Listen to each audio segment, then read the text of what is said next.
Bonjour à tous, alors après avoir réalisé quelques tutoriels qui m'ont demandé quand même pas mal de temps, surtout au montage, eh bien je me suis dit que j'allais faire une autre formule un peu plus simple et spontanée, car j'ai rien rédigé, juste pour partager avec vous les questions que je me pose en tant que compositeur. Donc je suis parti du prélude que j'ai composé il y a une dizaine d'années et qui commence comme ça. Donc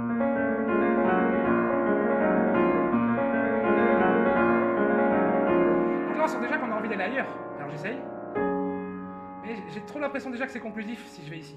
Donc je vais essayer autre chose. Il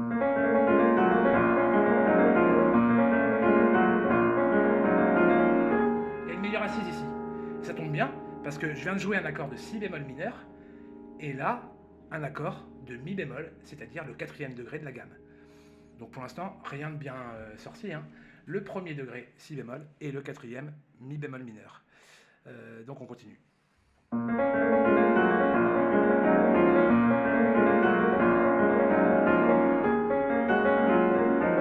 Comme j'ai voulu faire le renversement tout à l'heure avec un sol bémol, eh bien je le fais ici. Et ce sol bémol tombe très bien, parce qu'il va s'enchaîner directement, il est juste à côté du fa. Et le fa c'est quoi? Eh bien c'est la dominante de si bémol mineur. Mais ça, quand je l'ai composé, j'en avais aucune idée. Mais c'est l'instinct qui fait que le 1, 4, 5, on l'a tous dans l'oreille en fait. Donc je vous fais sur un 4, 5 maintenant.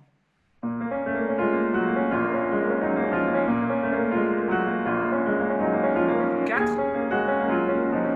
renversement, 5. Et là, on n'a qu'une envie, c'est de revenir sur le ré bémol mineur. Pour finir la mélodie, je vous le refais entendre. Et on a trop envie d'entendre ça. Mais comme disait mon prof d'écriture, enfin ça je le savais pas à l'époque parce que je prenais pas de cours, il faut savoir ménager sa monture. Donc cette idée, je la garde pour plus tard. Ce qui fait que je vais plutôt mettre un silence à la place de la note qu'on attend. Ce qui donne...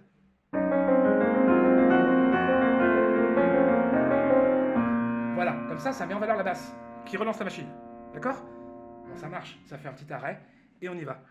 Donc ce thème, je le fais deux fois. La première, je mets le mi bémol, et la deuxième, justement, pourquoi pas mettre le sol bémol, ce qui donne...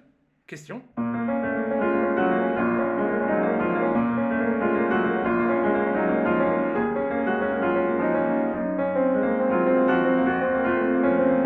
Le silence.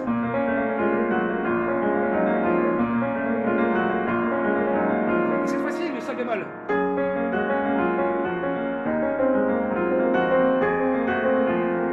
Comme ça, je peux m'évader. Et là, je vais essayer de faire un saut d'octave, mais pas basique, comme aurait pu le faire sans dénigrer Yann Tiersen ou Enodi. Je passe pas du coq à l'âne comme ça. Eh bien, j'annonce mon saut d'octave. Alors, le plus bel exemple, c'est Bach, quand il fait son prélude. Eh bien, sans s'en rendre compte, on descend d'une octave, il va tout descendre. Donc là, c'est beaucoup plus écrit. Alors moi, c'est un peu l'intermédiaire. J'ai fait une transition qui permet de changer d'octave, ce qui donne...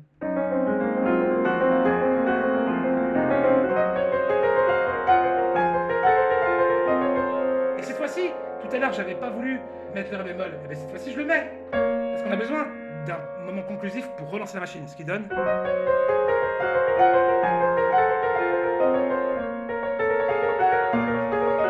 Et après, je réécris exactement la même musique, mais à l'octave au-dessus. Et voilà. Donc là, on a toute notre intro qui est déjà en place. Donc, pour la suite, alors qu'est-ce qui va se passer? Une fois que j'ai énoncé mon thème là-haut,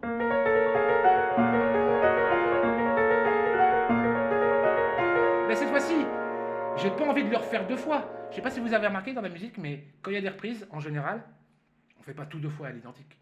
Donc là, la reprise, je vais la faire qu'une fois. Ce qui va me permettre de tout de suite aller au sol bémol. Vous vous souvenez tout à l'heure le sol bémol ou le mi bémol? Eh bien là, je vais directement au sol bémol qui va m'amener plus loin.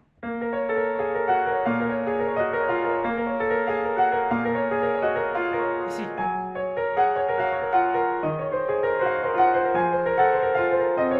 Et là, j'ai trop envie d'avoir une sorte d'ouverture vers ailleurs. Eh bien, j'ai choisi d'utiliser l'accord de si bémol majeur. Ça tombe bien parce que le morceau est en si mineur. Et bien là, ouverture de si bémol majeur, que j'utilise pas comme un accord d'une tonalité de si bémol majeur, mais comme un accord pivot qui va m'amener ailleurs. Et si bémol majeur, c'est quoi? Eh bien, c'est la dominante de mi bémol mineur. Mais ça non plus, je ne le savais pas à l'époque, mais ça marche. Alors là, j'ai deux choix. Vous vous souvenez, je me suis dit on ménage sa monture. Ça pour moi c'est déjà trop expressif. Donc je vais faire un peu plus sobre. Cette descente, je vais la faire à l'octave en dessous.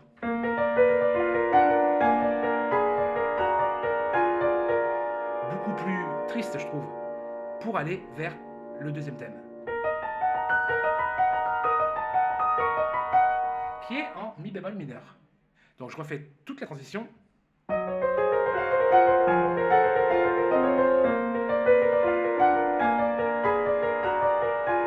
Et le second thème.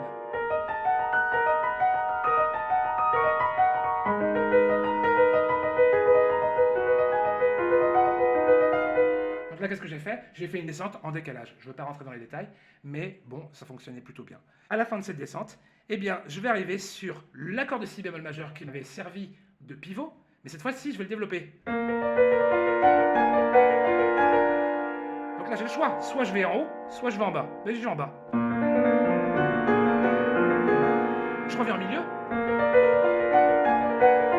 Et cette fois-ci, je vais en haut.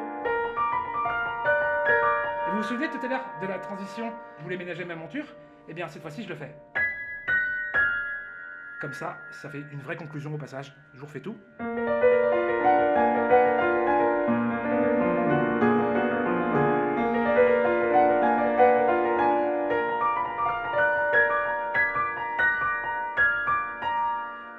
Donc cet accord de dominante, il peut nous amener qu'en mi bémol mineur ou majeur. Eh bien j'ai choisi en mineur pour faire ma coda.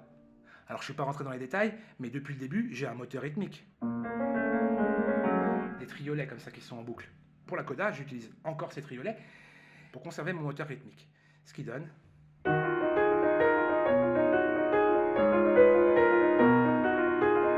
l'accord de dominante. Alors je sais pas si vous avez entendu, mais ça fait un peu vite si je fais ça. Eh bien je vais rajouter une note. Comme ça fait une double descente. Une descente et une montée en même temps. Vous entendez? Donc la descente amène vers le bas et la montée amène vers le montée en haut, descente en bas quoi. Du coup avec la nouvelle note.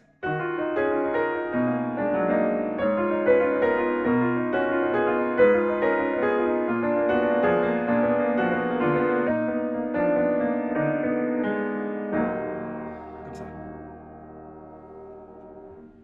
Alors bien entendu, je ne suis pas rentré dans tous les détails, mais voilà, je voulais vous montrer le genre de petites questions qu'on se pose quand on est face, non pas à la partition, mais au clavier, quand on compose au clavier. Alors j'avais déjà fait une autre vidéo qui est complémentaire d'ailleurs à ça, sur la démarche qui est totalement différente quand on est à la table sans piano, et c'est tout à fait autre chose, et c'est tout aussi passionnant, même plus passionnant, parce que justement, on n'est pas limité par nos possibilités pianistiques. Donc je vous remercie de m'avoir écouté, et puis si ce format vous a plu, n'hésitez pas à me le dire, j'en ferai d'autres. À bientôt!